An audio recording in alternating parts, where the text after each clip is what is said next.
This is the VOA Special English Health Report.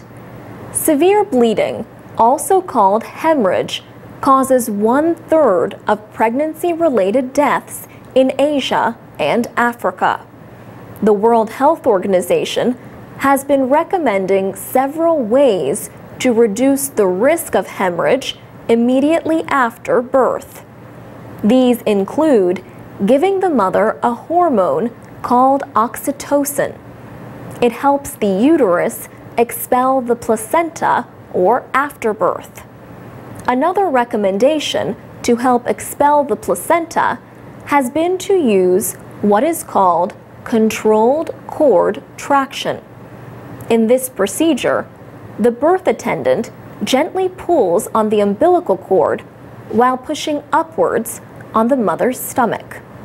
Dr. Metin Gulmazoglu of the World Health Organization led a study on the effectiveness of controlled cord traction.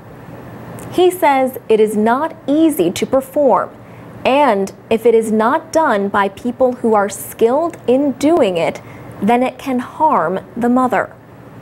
The study involved more than 23,000 pregnant women who had vaginal births. The births happened in 16 hospitals and 2 primary health care centers in 8 countries. These were Argentina, Egypt, India, Kenya, the Philippines, South Africa, Thailand, and Uganda. About half of the mothers received a so-called full package of measures, including controlled cord traction. The other women gave birth helped only by gravity and pushing by the mother. Both groups of women received injections of oxytocin immediately after giving birth. The study showed that, on average, both groups had about the same amount of blood loss. The study found that controlled cord traction had very little effect in reducing the risk of serious blood loss, defined as a liter or more. There was serious blood loss in 1.9% of the women who received the procedure, compared to 2.1% of those in the simplified group. Dr. Gulmazoglu says using oxytocin was much more important than pulling on the umbilical cord to reduce blood loss.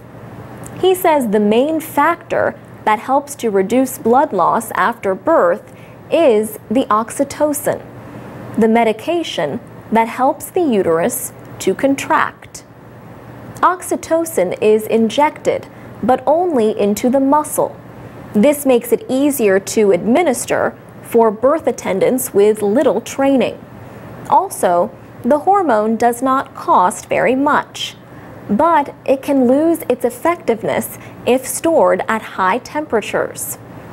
The WHO may recommend single-use syringes with sensors to warn of exposure to high temperature.